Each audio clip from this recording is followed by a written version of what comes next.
the evening of November the 5th, 1940, and a group of British ships are racing across the Atlantic to resupply Britain.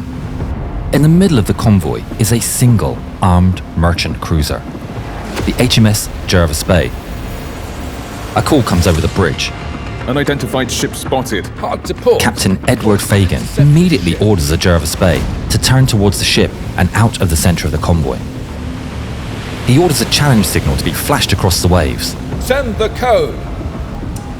But the mystery vessel sends back the exact same challenge message. The British know that no friendly ship would answer in that way. It must be the Germans. Sound action stations. Alarms ring out across the Jervis Bay as men rush to their posts, manning guns and preparing the ship for battle. Back on the bridge, Fagen's blood runs cold as he realizes what he's looking at. It's a pocket battleship. It's KMS Admiral Scheer, one of Germany's most formidable warships. She's bristling with guns and bears enough firepower to devastate the convoy. HMS Jervis Bay is no match for a pocket battleship. A direct engagement will only end one way. But if he can just keep the Scheer from getting close to the convoy, then maybe he can buy time for them to escape. Get the convoy away. Send up the flares and lay down the smoke. Aye, sir. The evening gloom is illuminated by a burning red glow as Jervis Bay launches her signal flares high into the sky. The merchant ships break out of their columns and begin turning to starboard. The captains strain the engines and rudders to the limits as they work hard to avoid collision with one another. Aboard Jervis Bay, sailors throw smoke floats into the water, and huge clouds of grey smoke billow into the air. In seconds, the convoy disappears behind the haze. Fegen knows what he has to do. Turn to starboard. Make full speed and close the distance. HMS Jervis Bay charges directly towards the enemy, drawing all attention to herself. 10 nautical miles away, on the Scheer, Captain Zerzay Theodor Krancke and his ship power forward to close the distance with the seemingly defenseless convoy when a message comes in. Kapitän, eines der Handelsschiffe greift an.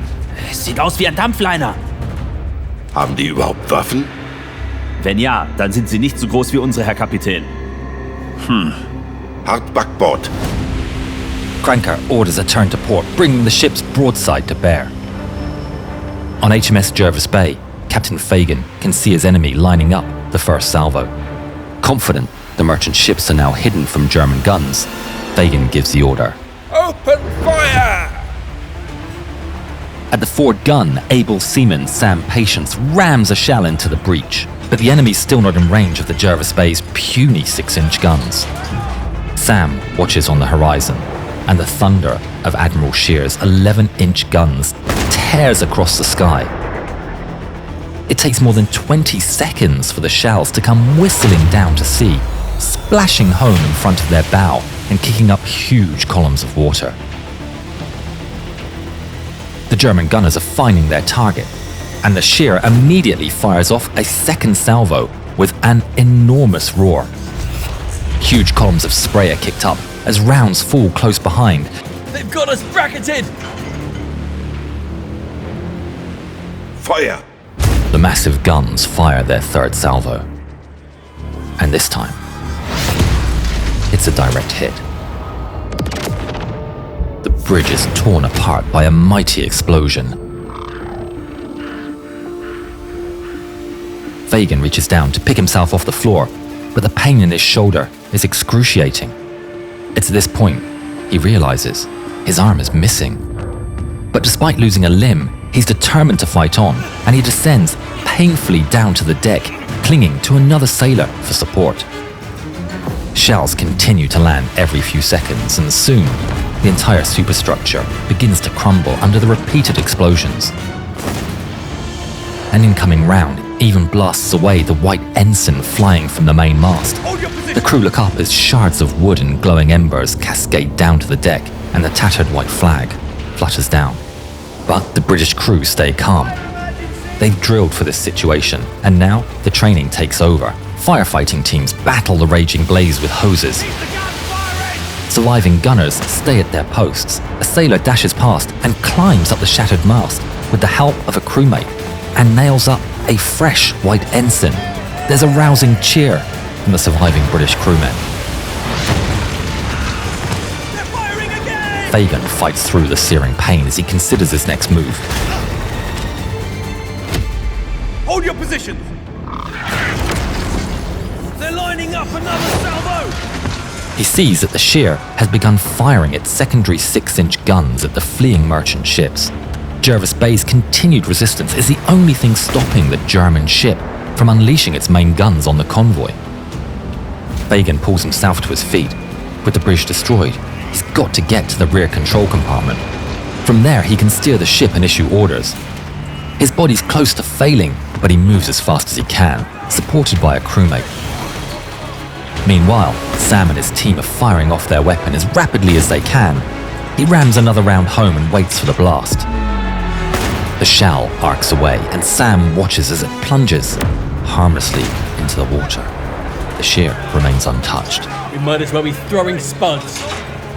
They may not be inflicting any damage, but they know that every round keeps Scheer from closing in, buying precious time for the convoy to escape.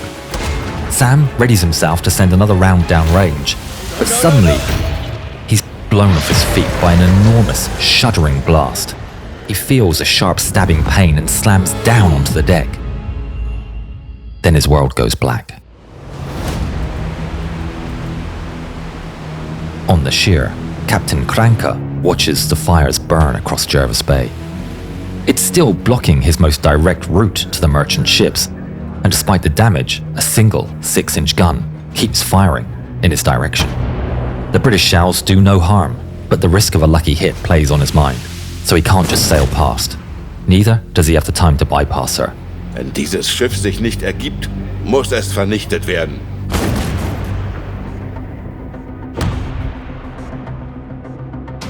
Sam comes round slowly, waking up to the chaos of battle. Through fogged eyes, he watches as the captain slowly makes his way along the deck to the rear control compartment. If Fegen gets there, he'll be able to steer the ship and issue orders. Maybe he can get them out of this. Sam watches and shouts encouragement. Come on, sir!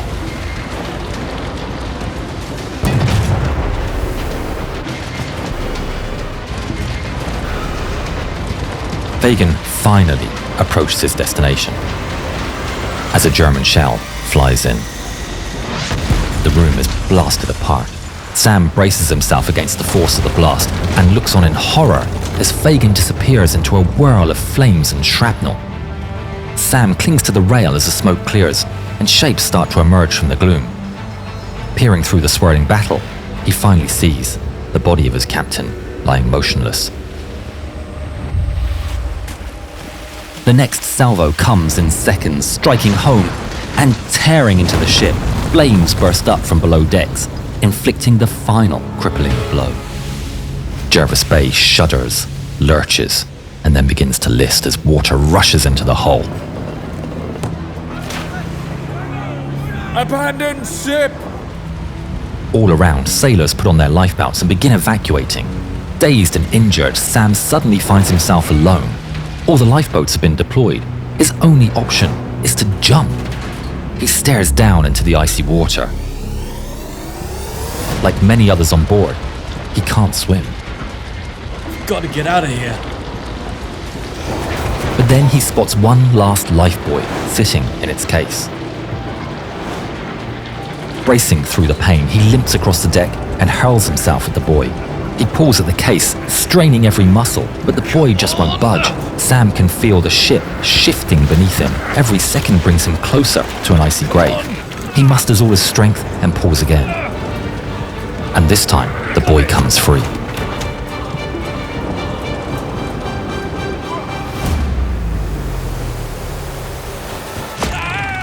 Sam jumps. He crashes down into the water, breaking through the surface and feeling the air knocked out from his lungs. He fights with all his strength, kicking and pulling himself until he reaches the surface, gasping and coughing. He takes a quick look at the sinking Jervis Bay, and he's horrified to see there are still men on board who can't swim and won't risk jumping in.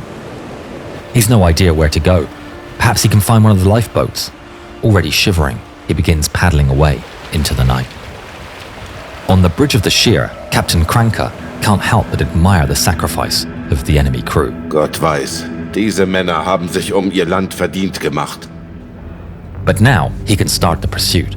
Peering into the dark, he spots SS Rangitiki, a large transport ship steaming away in the distance. He sets course and begins the hunt. Hart Steuerbord, Feuer auf den dicksten Brocken. Rangitiki twists and turns, changing course to try and avoid the German warship, but the Scheer launches a salvo and scores a direct hit on the ship's stern. Rangitiki is badly hit and trailing columns of black smoke. Krancke's confident that he's bagged his second kill of the evening, but then watches in frustration as the massive ship disappears into a smokescreen. Night falls, and a few miles away, Sam struggles in the freezing water. His injuries are agonizing, and the cold stabs him like 1,000 tiny needles. He doesn't know how much longer he can keep this up. But then, he spots a small shape in the dark, and hears familiar voices drifting across the waves. There are men in a lifeboat, looking for survivors. He paddles himself closer, fighting through the waves. Using the last of his energy, he drags himself up into the boat. Sam collapses exhausted among the feet of his fellow sailors, and the men huddle together for a long, cold night. They watch as HMS Jervis Bay finally slips beneath the waves. The white ensign that they had proudly erected is the last thing to disappear. All that's left behind is a field of debris, and the men who didn't make it out alive. In the distance, they can see the flashes and hear the echoing booms as KMS Admiral Scheer chases down another merchant ship. Flashes of light blaze on the horizon as a German pocket battleship fires off another salvo. Explosions tear through the sky as a merchantman is hit and starts going down. But on the bridge of the Scheer, Captain Krancke grows impatient. He spent so long fighting HMS Jervis Bay that now he's hunting in the pitch black. Finding the merchant ships is taking far too long, and he's running low on ammunition. Stellt den Angriff ein. Wir jagen hier Gespenster. KMS Admiral Scheer slips away into the vastness of the ocean. Never thought it would be so cold. Silence descends upon the North Atlantic. The men in the lifeboat know that the chance of rescue is low.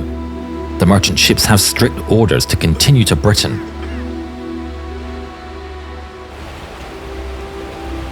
But hours later, the survivors spot lights approaching. It looks like rescue has arrived. Help us! The men shout and wave their arms.